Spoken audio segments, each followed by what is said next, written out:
Welcome to the Real News Network. I'm Jessica Devereaux in Baltimore. You may remember that back in August, Brazilians took to the streets of cities and towns across the country for anti-government protests, trying to oust Brazilian President Dilma Rouseff. This came on the heels of a corruption scandal that has embroiled politicians from her Workers' Party, as well as a weakening currency and rising inflation in Brazil. The forces behind those protests were mostly portrayed to be populist, but our guest today did some digging and found that if you look behind the curtain, there's a more complex story to be told. Now joining us to share that story is Michael Fox. He's the co-author of the book Latin Americans, Turbulent Transitions, and he joins us now from Quito, Ecuador. Thanks for joining us, Michael. Thanks so much for having me. So, Michael, let's get right into it. Who's behind these anti-Dilma marches in Brazil? And will you please just cite specific evidence proving that we can make these sort of links? I mean, the most important thing here is what we're basically talking about, and the folks that were on the ground in August are essentially the Brazilian Tea Party, right? There's several different groups. There's the Free Brazil movement, which is a group of youth, student, kind of neoliberal activists that really champion Reagan and Margaret Thatcher ideology. There's Students for Liberty and Come to the Streets, which also have kind of funding from different sources, from the Koch brothers, and even the head of Come to the Streets, I think, is the former. He receives financing from the Sturdy Foundation and is also like the head of Ambev. So it's a major corporation we're talking about here. There's Revolted Online, which is another. These are all kind of online Tea Party groups. Revolted Online is a former evangelical, and that's actually a huge connection between the United States and Brazil, the evangelical movement. And they've actually been calling for the overthrow of Dilma, and as of even recently, we're calling for military intervention if she wasn't going to step down. Just quickly let our viewers know, what's their motivation? Why do this? Obviously things in Brazil aren't good right now. The economy is kind of faltering. The real compared to the dollar is increasing. It's inflating.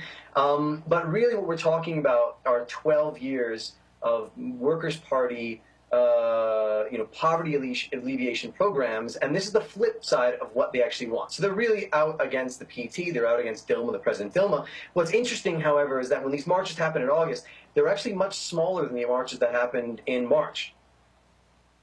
Okay, but just give us a sense of what's motivating, like the Koch brothers, for example. Why do they want Dilma out? I mean, it's the same things that were happening in the United States, right? We're looking at what are they're trying to push free market policies. They're trying to push. We don't want the big government. It's the same thing that we're talking about in the U.S. The folks are really talking about Brazil. These are some of the connections that are really, really strong. And on the flip side, what you had after these marches were taking place, just 4 or 5 days later, you had nearly 1 million people out in the streets in pro-government marches. That were obviously there in support of the Dilma government, in support of the democratic process, because the thing about these opposition marches, which is really kind of amazing, and amazing for a public in, say, the United States, is folks were out there with signs calling for military intervention now, or saying that literally they should have killed Dilma when, she, years ago when she was a student activist, back in the 1960s. Like, these are really radical groups that we're talking about, and they're only a very small sector of the population. So Dilma's approval rating might be less than, say, 10%, but these groups, you can see kind of their support kind of waning. All right, let's talk about Dilma and the Workers' Party. Considering we have this corruption scandal, you just mentioned her approval ratings being quite low. What is the Workers' Party now trying to do? What sort of strategy do they have in hand to try to regain the trust of the Brazilian people? So obviously the Workers' Party, there's just to go into a little bit, this corruption scandal that's been happening for about 1.5 years. There's been several different people that have been tagged into that. Around 50 individuals that are involved in this corruption scandal, which had to do with Petrobras, which is a state-owned oil company.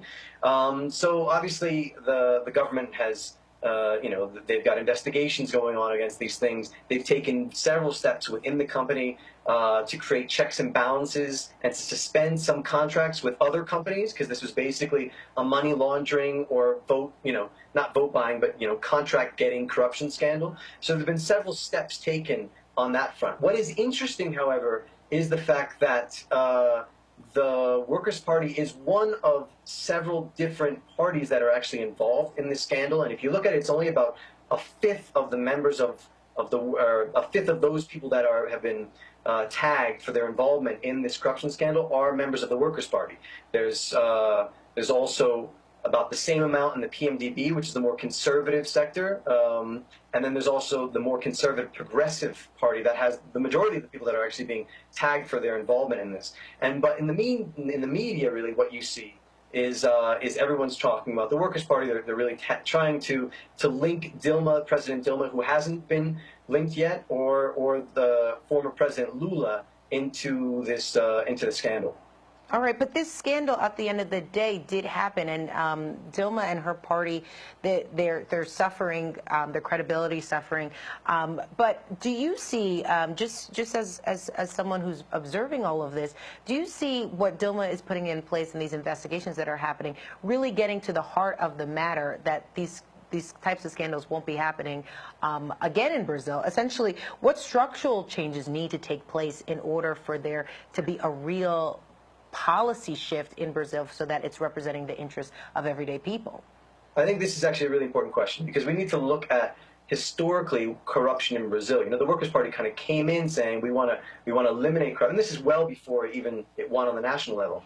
But corruption is endemic within Brazilian society. And, you know, obviously some of the mistakes that were made is coming in, and then that was kind of business as usual, and they kind of joined along with that. At the same time, this is the way it's been done for a long time. Many people are talking about the need for political reform. They're talking about the need for electoral reform, and several other reforms. But this is really, really deep. I mean, even the head, you know, the main presidential figure in the last round of elections with Dilma, Aécio neves, in the PSDB party, which is the more conservative party, he was tagged for his own corruption scandal. The head of the lower house, which was the Eduardo Cunha, who's with the PMDB, and he is within the ruling coalition. He was the one who was actually leading the impeachment charges against Dilma, and then he himself was then tagged for his role also in the scandal. So all of this stuff is happening within the political system. Now, what's interesting is the fact that, again, you know, as I mentioned briefly, the media is really, really focusing just on the PT. The idea is we need to take the Workers' Party out of power, and we need to get the conservatives in after 12 years. And they're particularly trying to take down Lula. You know, there was an article in the Veja, which is one of the mainstream right-wing magazines as well as global. But Veja actually had a picture of Lula saying now it's his turn, and a very sad picture on the cover. This came out just a week or two before the marches in August.